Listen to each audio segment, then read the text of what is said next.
Welcome to Toffee TV. I am joined by Sarah from Mint Culture, who was part of our deadline day live extravaganza. I bet you didn't know what I ate you when you came in here on deadline day. Still getting over it, to be honest. Traumatised. Good cup of coffee though. It was great, yeah. Obviously since last week, because that was like a bit of an angry... I mean, if you'd stayed all night, you would have seen how angry it got in here. It got to the point where we were doing live content of the best Everton bold 11. I think that's where it peaked. Maybe for the channel, that's where it peaked. Who knows? We obviously got Sean Dyche, we didn't get any players. We've had a win, but we had the protest on Saturday, and that's what we wanted to talk about. The protest march went really well, I thought. A lot of people saying that you couldn't back your team and have a march at the same time, which, I think Saturday proved it. But the big thing now is, where do we go from here? We've obviously got a new manager. We've all got a little bit of renewed optimism about Everton maybe getting enough points this season to keep us all happy. But in terms of what's happening off the pitch, where do we go? I think the march on Saturday proved the dignified way that Evertonians are treating this, and they also understand how important it is that it happens. How it escalates now, we were just talking about it, weren't we? I'm not sure. I think it's going to be fan-driven. Yeah. And it has to be. I think we came when the club needed us last year, and this is a different thing, but for equally important reason. How it grows now, I think it's going to be very organic again. But I think the dignity that the fans show probably more in that 30 minutes of that march than the Everton board have shown, and that contempt that they've sort of thrown at the fan base. And I think it's just now being clever and tactical and keeping the pressure on. It's really important that we don't forget that a few wins, the Derby win maybe, we've got to keep that separate. We know that the two things can go hand in hand, the process and then the game, as long as we can keep the two things separate on mentally, but certainly that the team know that we are 100% behind them for sure. No, that's an interesting thing, that, because you said that what you're saying there about mentally, because I think what can happen, or maybe what other people think, is that you get into a position where people think they want to see the team lose, or they think people who are protesting want to see the team lose because it gives them more ammunition to throw at the board, or the owner. And that's definitely not the feeling I'm getting from, being down there on Saturday and just obviously being around Evertonians at all. That I think that it's a strange thing to think that people want to see their team lose, because Everton have got enough problems. We don't need more. I certainly don't sit here going, I wish we got beaten by Arsenal on Saturday, because that would have heightened the tension and the mood and put more pressure on the board. I actually thought Saturday was almost a perfect day. Yeah. I mean, would have been more perfect if Liverpool had took a point off Wolves. But I felt like it was a perfect day. The fans were brilliant. That was all shown on live TV. He spoke to Alan Stubbs during that happening. He put a couple of things right that maybe had been put out there as wrong. We go on and win. The atmosphere was absolutely brilliant, and everyone came away with a little bit of renewed hope. And obviously the board weren't there as well. And for me, that encapsulates what I want from Everton fans at the moment. Yeah, and I think it's proving that point that people that have pushed for change maybe for a long time, it's not that they want to see the club fall over. They don't want it to trip up. Yeah. It's not about that at all. It's the long-term vision. Yeah. And I think it's that rebuild and knowing that it's really 7 years that we've lost, essentially, haven't we? And we've thrown that opportunity away, potentially. But I think one thing that I took from Saturday, I spoke to a former player that was actually there, and they were saying that it was just sadness, that they wanted to be there. It was the right thing to do, but there was just such sadness in having to do it. Yeah. And I think it's really just focusing on everyone pushing together in the same direction. Yeah, because it must be, it must be difficult if you are the next player. Obviously, Graham Sharp's part of the board. This is why, personally, I think he should resign. He should be the first one to resign, to get that little bit of dignity back, that he can go the match, by the way. Because I think if he did that, and he could go the match. Simple as that. He doesn't have to go and speak out against the board. No one's asking him to be, anything else than what he is, which is a former player that people love. Yeah. And I think that's why I don't quite understand. And I think if he did that, I think that might open the door to, again, more ex-players not coming out and speaking, by the way, just feeling comfortable being there. Because I think at the moment there's a lot of ex-players who, for one reason or another, aren't speaking up, but also feel really uncomfortable about the whole situation, and therefore that leads them to not being there. And again, that doesn't fill me with any kind of any kind of joy at all. No. I want whoever the ex-player is to be there. I don't want them to feel that they're uncomfortable being at the game because they haven't spoken out. There's a lot of legitimate reasons why ex-players wouldn't speak out about this situation.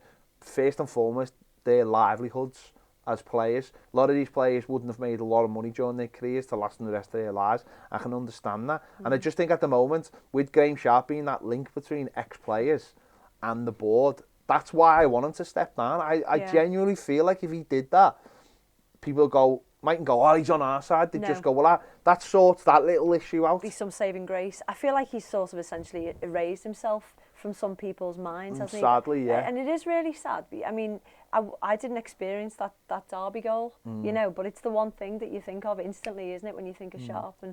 And it is sad. I mean, yeah, I do question sometimes if players are being quiet. Like, if they did have the club's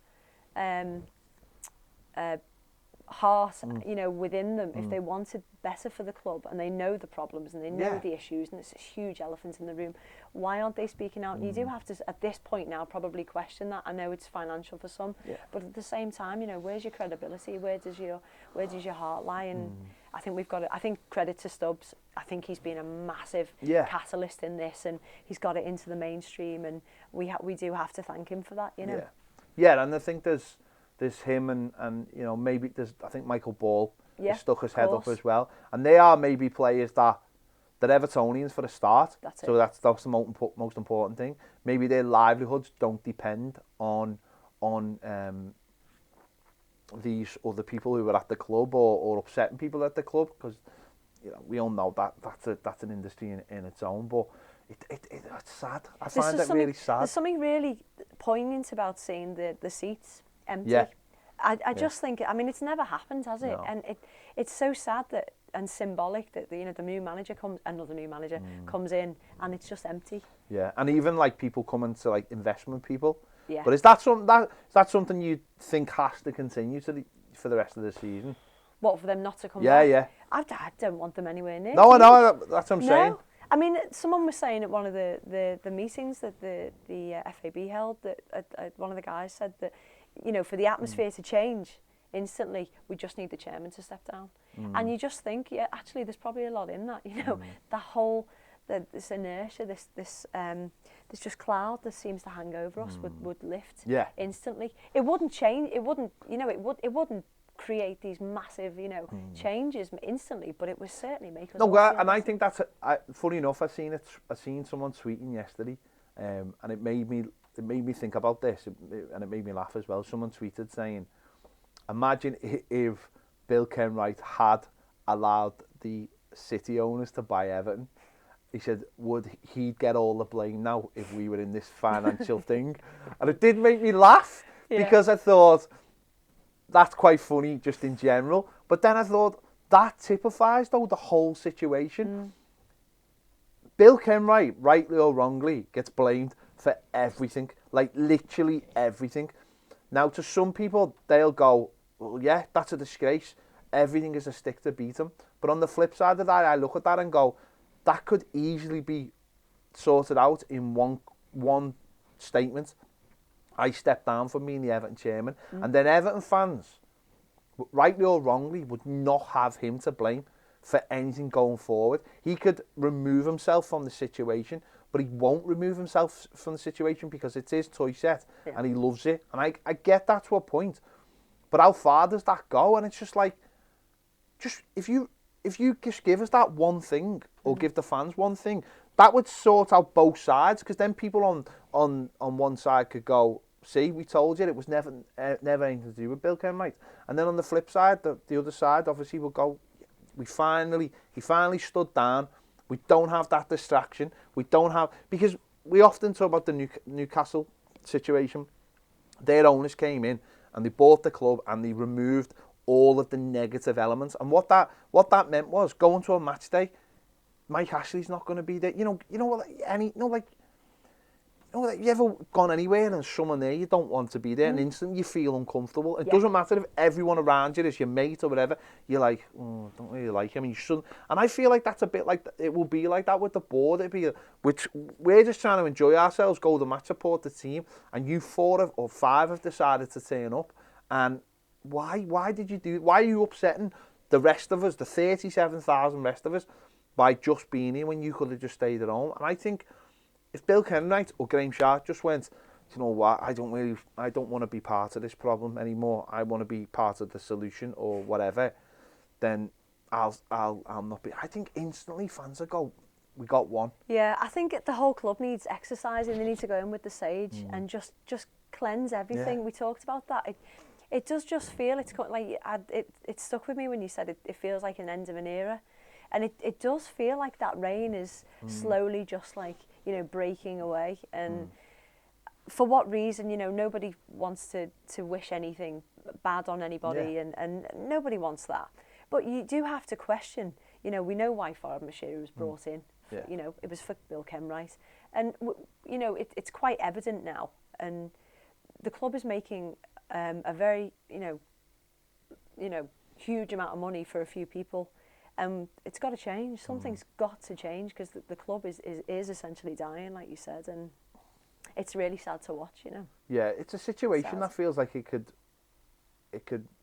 you know, sort itself out very, very quickly. Probably. If a handful of people just walked away from it and let the club's, you know, obviously with the stadium, it's got lots of potential, and as I said, you know, you've got this distraction now, and some people say it's a negative distraction what the fans are doing, and some people think it's a positive one, whichever way you fall on it. You know, obviously the problem is when media and, you know, media, TV, whatever, radio, they love to like hold themselves to this unbelievable standard. And this is what I find from the thing. So like fans going on a protest is suddenly like, what are this? Like one of the things that annoyed me on Saturday, and I don't mind saying this, is like you're walking up and you're seeing people standing on the side, and you're like, why aren't you part of this? What stops you from being part of this? You know, 90% of them, I think personally, or maybe might be less. Listen, again, don't talk for everyone. But what if 50% of those people were like, I absolutely agree with everything you say? Yeah. What stops them people from joining? I don't know. I did when we got to the corner by the Gladys Street, and I was clicking away, taking some photos, and it was coming this way. You could tell it was quite clearly like a march, and really peaceful. And this guy just sort of like crept through from the church side with a big tray of chips, and he cut right through everyone. I just thought, I wonder, did he not notice that it was on, or he wasn't bothered? And it is those moments. But I mean, like you say, you can't dictate and tell people. No. But I know what you mean. But it's that demonisation of what they're doing, though, that I find really frustrating. It's you do wonder. There is this culture within this country, and I think we all fall part of it at times. It's like, you know, no one's prepared to say sometimes uncomfortable. I mean, there are some people who will say, and that's why that's why the country's the way it is. But there's not enough people who go. I'll tell you a perfect example. When the club put the statements out, or the non-statements about what had apparently happened to Denise Barrett Baxendale, for not 1 second did anyone in the national media go, where's the evidence? And it was only till later, till the story got out, and obviously it was on Match of the Day and stuff, that Ian Wright, after a few days, went, something isn't adding up here. And he said it on a podcast, and listen, not as many people would have listened or watched that podcast as obviously have watched them on Match of the Day where the story got out.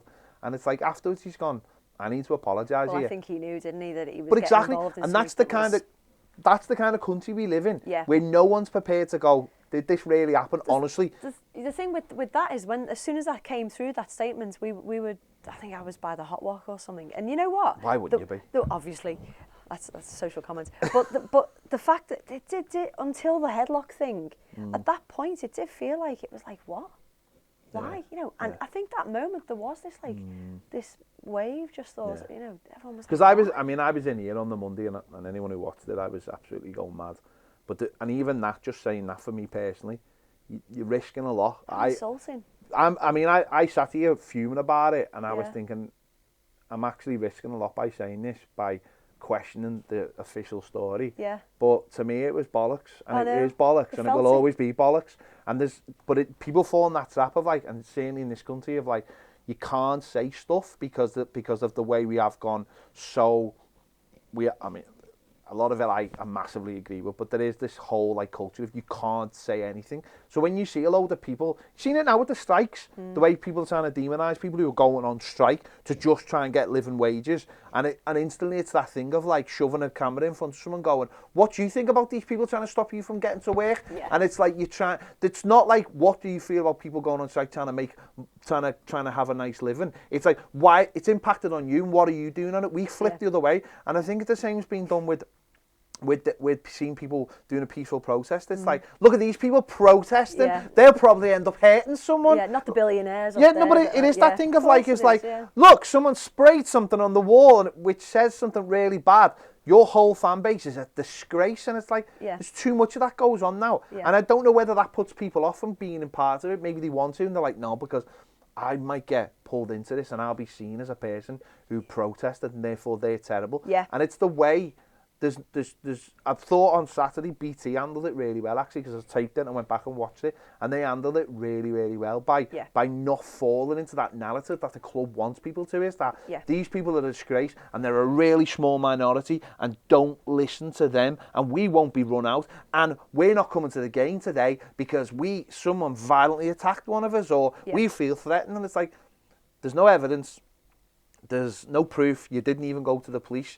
But in this country now, that's the story. No, did that happen? Well, I think parts of the media as well will probably feel a little bit disgruntled towards the club. They will now. And will feel like, I know there's definitely journalists who feel that the nose have been put out of place. So definitely. I think that the club have certainly, like, that's been their final nail in the coffin. But I think with them not showing up, it's almost that to me, they insulted anyone that's over the last 100 and odd years who's gone through those turnstiles, anyone who's gone through that board, through as a director, whatever. To me, it was a massive, finger to all of those people, and the insult to injury that's come since. It's just horrible. There's no turning. They can't go back from it. So I don't know what they think they're going to do. The thing that annoys me is just the fact that they are dictating when they leave, and that to me is another insult. That they're choosing when they want to step down. Yeah, I mean, there's not much anyone can do about that, but no. But where do we go from here then? Because obviously we had that at the game. Obviously it was after Sean Dyche had come in. It was after the transfer window shut without any players, and even just going back to, everything that built up to it, even Sean Dyche mentioning in his press conference, like, I hope the fans are with us, and park all that stuff to the side, like he'd been, and made up again, going back to Alan Stubbs. Alan Stubbs referenced that. He said, who'd been telling him that the fans weren't with him? Who'd led them to believe that the fans weren't going to be with him? So that's, again, what made Saturday special, and I think afterwards, when he done his press conference, he was a bit like, it was great, that, wasn't it? You were all with us, blah, blah, blah. So I think that's got to continue. But where do we go? What does the protest? How does the protest? Where does it go from now to make sure that the message stays clear and it doesn't alienate people? Because the worst thing you could happen now, I think, is alienating those. Obviously, there's people out there who are against. There's people who don't have a clue. There's people who don't get any of this. Like, I'll go back to the striking before. How, there's people out there who don't actually understand that makes a difference in life, that humans standing up for themselves is a good thing. Yeah. They just want to keep the status quo because they think that, certainly for fans, that you can't do both. You can't back your team and also protest, whether it's before the game. So how does this move on for the rest of the season? I think Saturday showed that watershed moment, that even to the manager, the new manager, that it is possible. And the support, it's never been questioned, has it, really? I mean, you can never say it's been questioned. Some people will try and think that, they're trying to do this to certain a narrative or an agenda. But I think it's got to maintain a dignified approach, and it's got to be classy. I think it's just keeping that pressure on, but in different ways, be creative. I think we've got to be creative in what we do and how we assert ourselves, and not having splits. Yeah. You know, I think that's really key. And Yeah. making sure that, like you said before, the message Yeah, because is simple and it's like it's hit as well every time. You know, I mean, one thing I will say about Saturday is, and this might have gone under the radar a little bit, but I always stay in the Gladys seat a little bit later to do my video, and there were still fans in there with the flags and singing, but there wasn't that many of them. And a guy approached him and he said, like, "Where is everybody?" And I said, "Well, I'll be honest, I didn't really know there was a sit-in today. Someone had mentioned it to me, but I said I didn't. Or I knew there was going to be the march before the game, but no one had really pushed a sit-in." And I said, "That's the problem with that is, for Saturday, people could have twisted that and said, see, you've won a game, and no one's here." And I think Saturday, what it simply was the message hadn't got out. I mean, I personally don't think sit-ins are a good way going forward, because I think what happens with a sit-in is you're waiting for it to happen after the game. So you almost get, don't get me wrong, the one after the Southampton game was justified, and it really went well, and it got out there. It's a message, yeah. I don't think, for me, I personally wouldn't have them now, because if you don't get the numbers, then people can go, see, it's dropping off now. They've gone, you've won a few games, have you? It's going away. Yeah. And I think it gives a false visual of what's going on. And I'm just glad that on Saturday, people didn't really pick up on it after the game. I don't think BT lingered on it too much, or anyone else made a big deal. They dealt with the match before. Sure. So I think the messaging's got to be clear of what's happening. Everyone's got to be unified, and the message has got to get out, because that's the other side of it as well. Just sticking a few things on social media and thinking that's the majority. I actually heard someone on a space say there was going to be thousands there on Saturday, and it made me laugh, because I was just like, there's not going to be thousands, because there's not, even if there was 2,000 people listening to that space, you're only really going to get a quarter of those people, because that's just life. How many people do you think turned up for the march, for the protest? I don't know, because I'm not very good at that thing. It felt it felt like there was heavy, loads. Didn't it? It felt like there was loads, and I think again, without naming names, what I think's really important about all this is the same people carrying the banners are the same people who were part of creating the bus welcomes.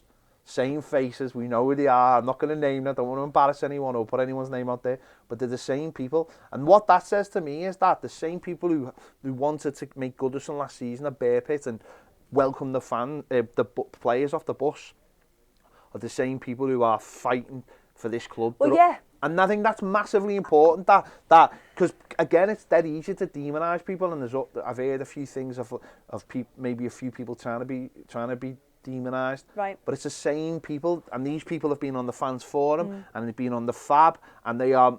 And I know they're not the only ones. There's a lot of people behind the scenes that keep these things going. But I think that's a really important thing that people need to realise is that it's always.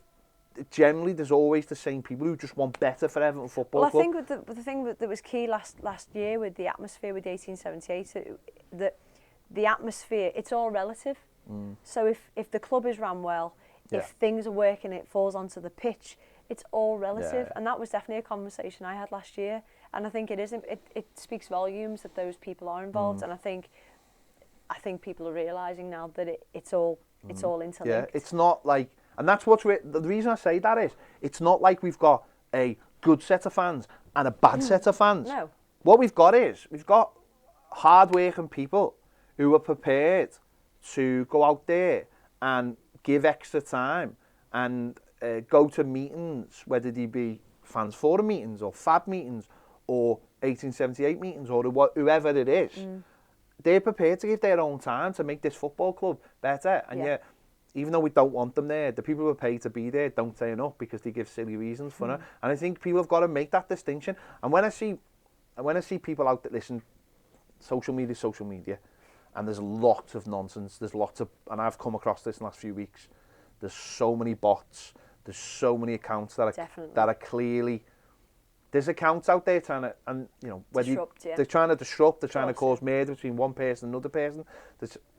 It's all the Brexit tactics, essentially. It is essentially what's got the country in the state it's in. They're using the same tactics, and it's important that people don't go, those people were amazing. It's the same people. They just want Everton to be better, because actually these are the people who go home and away everywhere. I mean, there was people yesterday at Barrow at 1 o'clock in the afternoon watching Everton reserves playing Barrow in the Lancashire Cup. That's commitment. That's how mad our fan base is. There's people who went to watch. I think they went up to, was it Grimsby or somewhere up that way, to watch the under-23s playing the Papa John's Trophy. Yeah. Like, and the Forest Green Rovers lot as well. Yeah. They've already booked it. Our fans are nuts. It's mad. They are it's nuts. Great, though, they want an excuse to go and watch Everton. Yeah. Because they love it. But the club should see the value and the worth of that, and the fact that they are the fabric of the club, and they don't. But they see the value in it when they need it. They're welcoming Sean Dyche, and in the video you've got the fans and you've got the smoke and the season tickets. We are the Goodison gang, and you've got the smoke, which you aren't allowed to use anymore. Yeah. They have no problem ripping off. The only culture Everton have got as a club is the fan culture. And the same people who have created the fan culture are the same people doing the march. And that's what I find amazingly funny. And it's such a paradox for that football club, that the same people they were ringing up last year and getting on the pitch to come and meet Frank Lampard and all that kind of thing are the same people now who are striving for better, and meaning that they're having to pick up the phone and ring people for an hour and a half to try and make sure that everything's okay within the fan base. And that's what I find hilarious.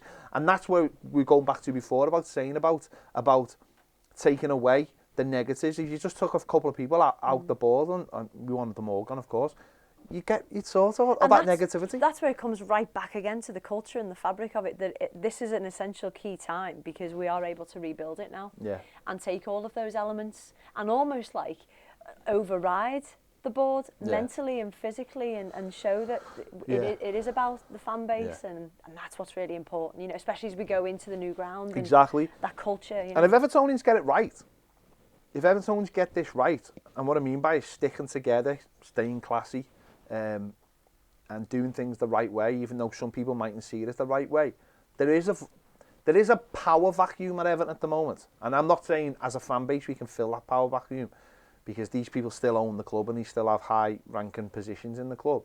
But by them not being there, I think that's we can fill that void. The fans will fill that void. They've always filled that void. They're just the distraction to what we can achieve. And I think if Evertonians handle this the right way, and the media understand that, because I think what you said before is really important, by the way. I think a lot of them got caught out by that story and are now like, oh, okay, well, we'll shine that spotlight where we weren't going to shine it now, because you have made us look really, really silly with some of your reporting or some of your statements. If Evertonians get this right, and as I say, that means not chasing cars. And things like that. But I think as well, it's the people that maybe from all different walks of life that can't maybe articulate things in a certain way. We don't see that as a negative. See it as it's a positive, and they will, you know, the passion that they have, they will maybe throw it in different ways. We've all just got to be used in certain way, you know, or to bring the tools to the table that you have, and just try. Yeah, that's a really good point. That it's really important that we do that, and wherever you come from, if you love the club and you want better for it, then that should be seen as, you know, the home and away are a massive part of the fan culture, and it's celebrating that and helping sort of direct all of this in a positive way. I think that's absolutely right. And there's loads of different parts of the fan base. You know, I've seen people there on Saturday who'd helped with some of the flags, some of the illustrations for the leaflets. There's so many parts of this fan base that can help get the message across, whatever that is. And I think what the media, or certainly what the club wants, is they want those images of cars getting chased. They want those images of even players being talked to in the street, even though that was quite civil conversation. Yeah. You can frame that in so many different ways if you want to. You can edit it in a situation where Yerry Mina looks a little bit distressed.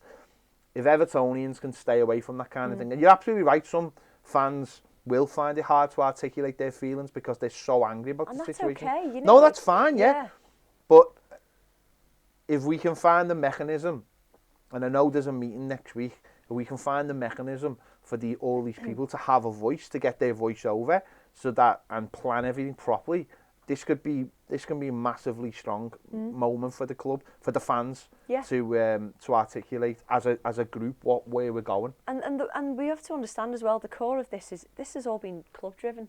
Yeah. Where we are now and the way people are responding and reacting, it's club driven, and this has taken years to get to this point. It's spiraled to this point, you know, and the club can't say anything about it because they've essentially created this culture, you know. Yeah, They've bred this sort of us and them thing, and exactly, and it's turned against them. 100%, Yeah. and it's got to be the fans' voice now. Yeah, it's got to be.